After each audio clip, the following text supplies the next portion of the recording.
सुना आपने श्रीमान जी के प्रलाप। प्रलाप इसलिए कहूंगा क्योंकि नीचा सरसत मात्राणी परिछिद्राणी पश्यते। जो निम्न व्यक्ति होता है वो दूसरे के दोषों को एक सरसों के बराबर भी हो तो देखता। आत्मनो विल्व मात्राणी, और अपने दोष चाहे बेलुए के फल के समान हो, पश्चिम न पश्यते, अर्थात देखते हुए भी नहीं देखता, अनदेखा करता। ठीक वही स्थिति है दोषारोपण मानवतावादियों पर। और कह क्या रहे थे, इनका निर्माण हुआ तो संसार का कष्ट दूर हो गया। अगर संसार का कष्ट दूर हो गया होता तो ये क्यों लिखा जाता, सकल धर्म देखे विपरीता और कई न सके रावण भयभीता। तुम्हारे भय से पूरा संसार व्याकुल है। तो हमें ये कहना पड़ रहा है कि धरती वही पुरानी, आकाश भी वही है, वे ही है चांद सूरज, बदलाव कुछ नहीं है सिंधु तो वही, बस लहरें बदल गई हैं तो वही नजारे, बस नजरें बदल गई। आप कहते हैं हमने रहनुमा जितने देखे सब शिकारी दिखाई देते, ये केवल आपका दृष्टि दोष है। यदि आप दृष्टि बदलेंगे तो सृष्टि बदल जाएगी। संसार में देखने का केवल तरीका बदलना होगा। हमने देखा जो शिकारी थे वो रहनुमा बन गए। हमारे बाबा प्रहलाद भगवान को नहीं मानते थे, लेकिन जिस समय कुमारिन की घटना उनके आंखों के सामने घटित हुई तो विवश को मानने के लिए आग के आवे से जीवित बिल्ली के बच्चों का निकलना हमारे बाबा को विवश कर देता है परमात्मा के नाम पर विश्वास करने के लिए। तो जो शिकारी थे वो रहनुमा बन गए, कातिलों के हृदय आसियां बन गए। देवराज इंद्र जिन्होंने माता दिति के गर्भ में प्रवेश करके उस गर्भ के 7 टुकड़े कर दिए, फिर भी न मरा, तो फिर पुनः एक एक के 7 किए, 49 पवन बन गए। और वही इंद्र जब वो न मरे तो उन्होंने देवताओं में सम्मिलित कर लिया। जिसने पहले मारा उसी ने अपनाया। तो जो शिकारी थे वो रहनुमा बन गए, कातिलों के हृदय आसियां बन गए। धनहरण जिनके जीवन का पर्याय था, लूटने वाले खुद महात्मा बन गया। रत्नाकर नाम का डाकू जो नित्य प्रति लूटपाट करता था, लेकिन जब सप्तर्षियों की संगति हुई, सप्तर्षियों ने उपदेश दिया तो उसका ऐसा हृदय परिवर्तन हुआ कि वही रत्नाकर डाकू वाल्मीकि के नाम से विख्यात हुए, जिनके विषय में लिखना पड़ा उल्टा नाम जब तक जाना तो वाल्मीकि फिर वाल्मीकि में परिवर्तन होने का कारण ये भी जानो। परिवर्तन होने का कारण ये कि यदि वाल्मीकि को संतों का उपदेश प्राप्त न होता तो उसमें कोई भी परिवर्तन नहीं होता। इसी प्रकार से तुम अपने बाबा प्रहलाद के विषय में बतला रहे हो, तो बाबा प्रहलाद तुम्हारे जो थे अपनी माता कयाधु के गर्भ में थे, उसी समय नारद के द्वारा उपदेश सुनाया गया। और जब नारद के द्वारा उपदेश सुनाया गया तो वो भक्त उनके पैदा हुए। ये तो उन्हें उपदेश ना सुनाया जाता, ना वाल्मीकि को उपदेश सुनाया जाता, तो उसमें कोई भी परिवर्तन नहीं होता। दूसरी बात तुम्हारे द्वारा कही गई कि आप विरोध कर रहे हैं, लेकिन इनका निर्माण हुआ समाज की रक्षा करने के लिए। समाज की रक्षा की गई, लेकिन वर्तमान समय में रावण का अत्याचार हो रहा है, रावण संविधान प्रारंभ है, इनके द्वारा कोई भी रक्षा नहीं की जा रही।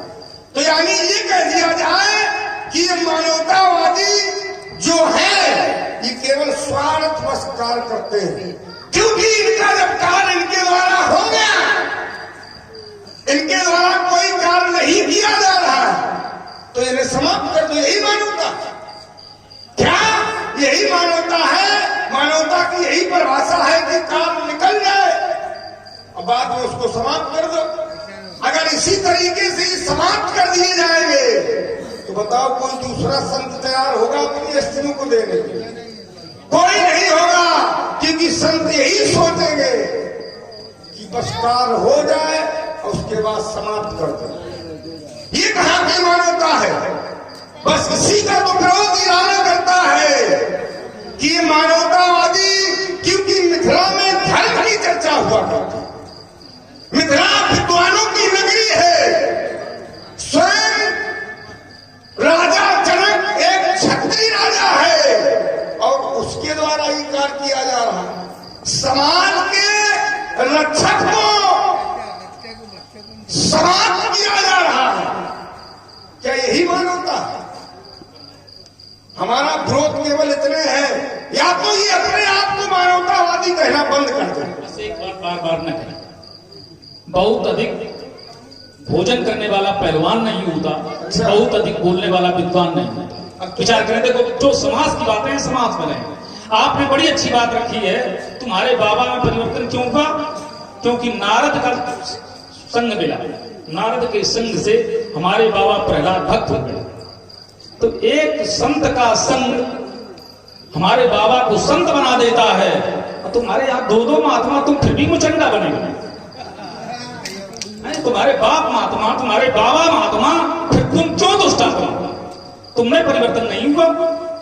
जब एक महात्मा का इतना बड़ा प्रभाव और वहां दो दो महात्मा, इसलिए श्रीमान जी पहले झांको खुद अपने। दूसरी बात, तुमने कहा संत यही सोचेंगे, संत ये कभी नहीं सोचेंगे। संतों का कार्य यही है, पिबंति नद्या स्वयं स्वयं न खादंति फलानि वृक्षा नादंति सस्यम खलु वारिवाहा परोपकाराय शताब्दी होती। उन्हें चाहे जितना कष्ट होना पड़े, लेकिन वो अपना परोपकार का मार्ग कभी नहीं छोड़ने वाले। यह सोच आपकी हो सकती। जिन्हें तुम स्वार्थी कहते हो वो परमार्थी हैं, और सच्चे स्वार्थी केवल आप हैं। आपने जो कुछ किया अपने स्वार्थ में किया। हाँ, एक बड़ी अच्छी बात आई, बोले काम निकल जाए तो उसको मिटा देना चाहिए। श्रीमान जी, जब सेतु पुराना हो जाता है, सेतु की अवधि समाप्त हो जाती है, तो समस्त की रक्षा के लिए उस सेतु को तोड़वा दिया जाता है। और हमारी दृष्टि में ये सेतु है धर्म सेतु पालक तुम, इसलिए इनका टूटना परम आवश्यक है। ये जीर्ण शीर्ण है, समष्टि के लिए हानिकारक है, इसलिए इनका टूटना परम आवश्यक है। देखिए, आपके द्वारा एक उदाहरण दिया गया कि सेब जो है जब वो पुराना हो जाता है, जीर्ण हो जाता है, तो उसे तोड़वा दिया जाता है। लेकिन इसी बात पर एक देखिए हम दर्शन दे रहे हैं कि जब कोई सेब की आयु सीमा निर्धारित कर दी जाती है और उसकी आयु सीमा होने से पहले पहले उसके बगल में एक नए सेब का निर्माण कर दिया जाता है, नए सेब का निर्माण कर दिया जाता है। ये मिथिला की समाज बैठी है, कोई हमें हाथ उठा के ये कह दे कि इस धनुष को समाप्त किया जा रहा है, कोई दूसरा धनुष तैयार रखा बगल में, बताओ। मिथिला वासियों से सुनो तो बीच से पूछो, बीच में बोलने का प्रयास मत करो। नहीं, उनसे मत पूछो। वार्ता हमारी आपसे है तो हमसे वार्ता करो, हम तुमसे, और अगर डरते हो तो समाज से करो। तो फिर ये ना कहो कि संतों की परिभाषा है। संतों की यदि ये परिभाषा है, पुण्यनारायण सुबह सुख संता धर्मशील ज्ञानी गुणवंता, मिथिला में सभी संत है। एक बार किसी संत ने अपनी अस्थियों को दान में दे दिया, आज सीता का विवाह हो रहा है। मिथिला में औरों तो संत है, कोई दूसरा छाती ठोंक के खड़ा हो जाए और ये कह दे कि आज हम समाप्त हो जाएंगे और पुत्री का विवाह हो जाएगा, तो कोई संत तैयार नहीं है। बड़ी संत की परिभाषा दे रहे हो, ये जबरदस्ती बात है। संत की जो मैंने परिभाषा दी ये गलत नहीं है, और अगर कोई हो तुम्हारी दृष्टि में तुम दे देगा। संत वही विचरंत मही। और रही बात, बोले मिथिला में भी सब संत हैं, तो जिस समय दधीच ने अस्थियां दी थी तब क्या तुम्हारे बाबा महात्मा नहीं थे? क्या तुम्हारे पिता महात्मा नहीं थे? दधीच को ही क्यों चुना गया? उसका मूल कारण क्योंकि उनकी हड्डियां थी वज्रवत और उससे वज्र का निर्माण होना था।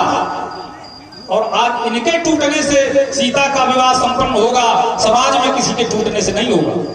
तो तुलसी जस भवतव्यता तैसी मिले सहाय, और आप आवे ताई कोई ताई कहां। और ये बात तुम्हारी समझ से तो बाहर है। हमारे समझ में तो अपनी समझ अपने पास में रखो, अब बीच में बोलने का प्रयास मत करो, अपने पाले में रहो। अगर हमारे दुनिया की बातें न सुनाओ, सुनो तो वार्ता पर वार्ता करो, हमें दुनिया की बातें हम चोट पे चोट करने वाले हैं। छोटे करो, राजा अखाड़े के बाहर में लो। एक बात तुमने कही थी, तुम्हारे यहाँ दो महात्मा है, तुम बाप पापाओं पे बहुत जा रहे हो, अगर तुम्हारे हम जाने लगे तो समझ लो कि भाग जाओगे यहाँ। 2 आदमी का चुप हो कि तुम्हारे बाप और बाबा, अरे हमारे बाप बाबा जो हैं वो तुम्हारे बाप बाबा नहीं हो सकते। कह रहे कि 2 महात्मा तुमने कोई परिवर्तन नहीं हुआ, हमने इसलिए परिवर्तन नहीं हुआ कि जहाँ श्राप होता है वहां 2 छोड़ो चाहे सैकड़ों महात्मा आ जाए कोई परिवर्तन नहीं डाल सकता। उपजे जब पुलस कुल पावन अमल अनु और तदम ईश्वर श्राप पर भय सकल अगरो। तुम 2 की बात करते हो चाहे हजारों महात्मा आ जाए, हम पाप रूप है तो पापा रूप रहेंगे, तुम्हें काय कष्ट हो रहा है? ऐसे अपने पूर्वजों से भी कह देते तब तुम्हारी छाती नहीं फटी। क्या उत्तर है? अब अच्छी, अब कष्ट हुआ होगा, हम जानते कष्ट हुआ होगा, तुम्हें नहीं होता, क्योंकि जब दूसरे केवल तुम्हें होता। जब अपने लगता है वार्ता उतनी करो जितनी उचित हो। तुमने जो बात रखी उसका तुम उत्तर नहीं कर पाए। हमने कहा था कि तुम्हारे यहाँ 2 महात्मा, तुम 24 आत्मा, तो उत्तर क्या उत्तर रहे कि हमें श्राप लगा। क्या श्राप तुम्हें अकेले मिला? बताओ। भाई सकल अगरू, सकल में आप हैं, कुंभकर्ण है, विभीषण, तो जब सबको मिला तो विभीषण भक्त क्यों? और एक तुमने टिप्पणी की, बोले हमारे पुरखों तक तुम जा रहे हो और हम तुम्हारे बाप तक पहुंचे तो भाग जाओगे। श्रीमान जी हमें देखो, इधर पहचानो, हमारे बाप के पास पहुंचे थे तो बजी थी घोड़े की चाबुक, आज तक नहीं पहुंचे हो। समझ गए? तो हमसे न कहना, क्योंकि तुम जानते हो हमारे सामने तुम्हारी दशा क्या है। भली ही जितन एक गयो पताला तो राखे बांध शिशु ऐसा। हमारे यहाँ के छोटे छोटे बच्चे तुम्हें पीटते, समझ लो जहां का बच्चा इतना जबरदस्त तो चच्चा कितना जबरदस्त होगा। तो समझ लो चच्चा से बात हो रही, बच्चा से नहीं। इसलिए जो कुछ बोलो सोच समझ कर। हम बिल्कुल सोच समझ के, तुमने कहा कि हमारे यहाँ गए परास्त हुए, बच्चों ने मारा। अब ये बताओ ये सुंदर कि तुम परास्त हुए, हमारा कहना ये है कि जो युद्ध करेगा, जो लड़ेगा वो हारेगा भी और 10 रुपया ही नहीं, वो क्या जाने हारना और जीतना। मैं सही स्वीकार करता हूं कि मैं हारा, लेकिन मगर परंतु समझो खतरा है। हारने की बात करते हो तो भगवान शंकर तक हार गए। समर जलंधर सब सन हारे, संकीर्ण संग्राम अपारा। वहां भी चले जाते हैं, काय प्रभु तुम काहे हारे, बस रावण तो कहना जानते हो कि हार गए। वहां भी चले जाते कि तुम क्यों जलंधर से हारे। अरे जो लड़ेगा वो हारेगा। दूसरी बात, तुमने कहा कि विभीषण माला फेरता है, उसको माला फेरने दो, वो धर्म रुचि है और उसने ऐसा वरदान मांगा है, वो तो माला फेरेगा। और जिस दिन हमारा विरोध करेगा, अगर जिस दिन उसने हमारा विरोध किया तो ऐसी ठोकर मांगे लंका में रहेगा नहीं, भागे जाएगा। तो यदि हमारा विरोध करेगा। एक बात और रह गई थी अच्छी, अरे फिर उधार नहीं, फायदा क्या? उधार का है, नवनगद तेरा उधार, नवनगद न तेरा उधार, बिल्कुल सही है। बोलो। बोले संतों का ये कार्य ही ऐसा। बोले कोई उदाहरण दो, कोई प्रमाण दो। देख हम प्रमाण दे रहे हैं। संतों के लिए कहा गया परहित लाख बजे जो दे ही संतत संत प्रशंसते ही। जो परहित के लिए अपने शरीर को त्याग देते हैं, संत उसकी प्रशंसा करते हैं। लेकिन यहाँ सभी संत बैठे हैं और एक संत की स्त्रियों से निर्मित शस्त्र को समाप्त किया जा रहा है और सभी संत चुपचाप बैठे। बताओ, ये अपमान कर रहे, सम्मान कर रहे। मात्र किसके लिए? मात्र पुत्री के विवाह के लिए। केवल जनक अपनी पुत्री के विवाह के लिए धरोहर को नष्ट कर रहा है। ये कहाँ की मानवता? अब सुनो इस जगह से, जिसके विषय तुम कहते कुछ हो और तुम्हारा मंतव्य कुछ हो, अब विचार करो। शिव दधीच हरिचंद्र नरेशा सहे धर्म, प्रशंसा किसकी की गई? तुम्हारी। जिसने त्याग किया उसी की प्रशंसा गाई गई है। दधीच को आज प्रशंसित क्यों किया जा रहा है? क्योंकि उन्होंने प्रशंसा योग्य कार्य किया। इसलिए ये न कहना कि यहां संत की प्रशंसा नहीं, अपमान होगा। जिसे तुम अपमान समझ रहे हो ये बहुत बड़ा सम्मान है। अगर किसी से यह कह दिया जाए तुम्हें विश्व का नायक खोजना है तो यह उसका सम्मान है कि अपमान है? तुम्हारी तो वो स्थिति है कि जैसे कोई व्यक्ति 3 का अंक उल्टी तरफ से देखे तो उसे 6 दिखाई देगा। ठीक वही स्थिति तुम्हारी। इसलिए श्रीमान जी यहां जो हो रहा है वो अनुचित नहीं है। यह विवाह अतिहित सबई का, इस विवाह से सबका हित जुड़ा हुआ है। जिससे सबका हित जुड़ा होता है वो हित नहीं है। हाँ, एक और बड़ा अच्छा इन्होंने उत्तर दिया। बोले हमारा विभीषण भक्त है, भक्त बना रहेगा, हमारा विरोध जब करे। तुम्हारे शासन को नहीं मानता है कि विरोध नहीं है। हमारे बाबा प्रहलाद हिरण्यकश्यप की बात नहीं मानते थे तो उन्हें पर्वत से गिराया गया, जहर पिलाया गया, जलते खंभे से बांधा गया।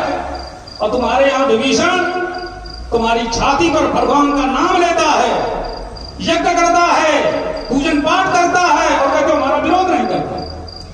तुम्हारी सारी नियमावलियों की धज्जियां उड़ाता है और तुम कहते विरोध नहीं करता। हमें तो ये लगता है कि कुछ ऐसे मोटे चमड़े वाले होते हैं जब उनके मारो तो उन्हें ध्यान आता। हमें लगता है कहीं कोई पास में पिट रहा। जब तो दोबारा मारो तो लगता है कहीं बहुत नजदीक है, जब तीसरी बार मारो लगता हम ही पिट रहे हैं।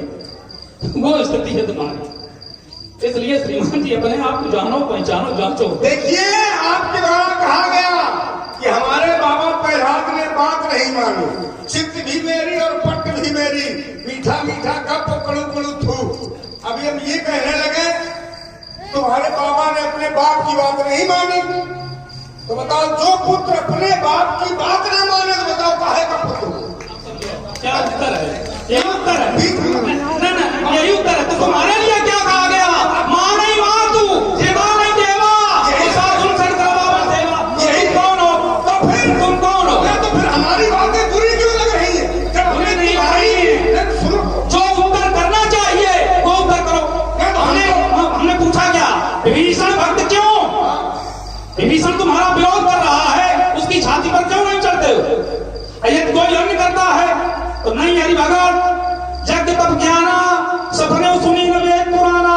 तो यदि कोई करता है तो उसको दंडित किया जाता है। तो भाई के लिए अलग संविधान और पड़ोसियों के लिए अलग संविधान। ये दोहरी रीत नहीं चलेगी। गिरगिट की तरह रंग बदलना छोड़ो। अरे हमने तुम रंग बदल रहे हो। जब तुम्हारे हमने लिए कहा तो तुम्हें कष्ट क्यों हुआ? कष्ट हम तो देखिए मैंने पहले ही कहा कि हम पापी हैं, धर्मी हैं, दुराचारी हैं। हमारा कर्म ही धर्म करना है। हमें दुनिया की बात सुनाओ। हमारी एक बात है, विभीषण भक्त क्यों? विभीषण भक्त इसलिए कि तुम राजा नहीं, तुम्हें ना देखिए दुनिया की बात नहीं। जो सीधा सीधा है उसका सीधा उत्तर। अरे उत्तर है क्यों नहीं? पहले बात तो सुनोगे। सुनाओ। तुम रहो तो कोई एक बात बता दो। अपने सुनाओ, एक सुनाओ, लेकिन अच्छी सुनाओ। अच्छी सुना रहे। अपने पाले में रहो। यदि हमारे पाले में आने का प्रयास करोगे तो 2 मिनट उचित। देखिए पाला होता है कबड्डी वालों का, सुनो। यहाँ पाला नहीं होता है। तो देवी वीरों के लिए पाला नहीं होता, रणभूमि होती है। इसलिए पाले की चर्चा न करो।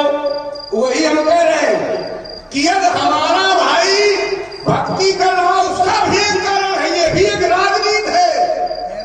जब राजनीति का विषय नहीं जानते हो, पहला अक्षर नहीं जानते, तुम तो ये कहोगे पहला अक्षर कौन सा? करता सुनो, पहला अक्षर कौन सा? पहली बार तो बीच बात मत काटा। नहीं तो तुम जब पूछ रहे हो तो पहला अक्षर नहीं जानते हो, हम तुम्हारे ये टिप्पणी करोगे तुम? पहले हम पहला अक्षर कौन सा? तुम्हारे बीच में हम बोलते नहीं ना, तो हमारे बीच बोलो। इसीलिए अगर हम राजनीति का पहला अक्षर सुनो तो ज्यादा हमें जौनता मत दिखाओ। अच्छा जितना हम कहें जब बोले, हम कहें बोलो तो बोलो, जो हम कहें चुप तो चुप। बिल्कुल हाँ वही तो सुन बोल जाओगे ऐसे। हम वही तो कह रहे, तुम बोलते हो। हमने बोलना टिप्पणी वो किया करो जो उचित हो। तुम कहते हो कि राजनीति का पहला अक्षर नहीं जानते हो तो तुम नहीं पहला अक्षर कौन सा? जब बात तो तुम सुनोगे नहीं, तुम्हारे पल्ले का पड़ेगा। सुने क्या? तो एक को सुनावो। अरे हमने पूछा विभीषण भक्त क्यों? हमारा भाई नहीं, राजनीति का पहला अक्षर नहीं जानते हो तो राजनीति का पहला अक्षर कौन बताओ? हम तो सब जानते हैं। तो बताओ ना, जानते हैं उसी ये कैसे? उसी का कारण है जो विभीषण भक्ति कर रहा है। एक बार अयोध्या में राजा के मैंने आक्रमण किया, जब मैंने उसका वध किया, मूर्ति मैंने हमारे हाथों में आई, मूर्ति ने ये कह दिया श्राप मान लो चाहे वरदान मान लो कि जिस दिन हमारी पूजा बंद हो गई समझ लो तुम्हारा अंत होने प्रारंभ हो जाएगा। अब बताओ जो राजा होगा वो अपना अंत चाहेगा? जो राजा होगा वो क्या अपना अंत चाहेगा? उसने और विभीषण ने यहाँ भक्ति मांग ली, लगा दिया उसको, तुम करो भक्ति। और जिस दिन वो विरोध करेगा वो बता ही चुके। ये उत्तर नहीं, देखिए ये उत्तर उचित नहीं। कैसे? ना ये कहानी है। मृत्यु के भय से अगर कोई अपना सिद्धांत बदल देता है तो वो सिद्धांतवादी नहीं है, उससे ज्यादा नीच कोई हो नहीं सकता। अच्छा, हाँ, सिद्धांतवादी उसे कहते हैं तन तिली कट जाए मगर जिंदा पर करनी मार करे और दुश्मन हो बलवान तो अपना ही बलिदान करे। ये है वीरत्व। अब सुनो विभीषण भक्त क्यों, उसका मूल रहस्य समझिए। भक्ति बीज पलटे नहीं। अगर बीज भक्ति का है तो वो कभी बदल नहीं सकता। भक्ति बीज पलटे नहीं, जो जुग जाए अनंत और ऊंच नीच घर अवतरे होए संत का संत। जन्म कहीं भी हो लेकिन जिसके मध्य में भक्ति का बीज होगा वो कभी बदल नहीं सकता। जैसे हमारे बाबा प्रहलाद भक्त क्यों बने? क्योंकि वो संत सनंदन सनातन संत कुमार के अंशावतार हैं, वो संत के अंशावतार हैं। इसलिए दैत्य कुल में जन्म लेने के बाद भी भक्त। और विभीषण कौन? सचिव जो रहा धर्म रुचि जासु, जिसकी रुचि किसमें है? धर्म। तो जिसकी धर्म में रुचि है क्या वो बदल सकता? इसलिए तुम्हारे यहां जन्म लेने के बाद, राक्षस कुल में जन्म लेने के बाद भी वो भक्त है। देखिए तुम्हारे द्वारा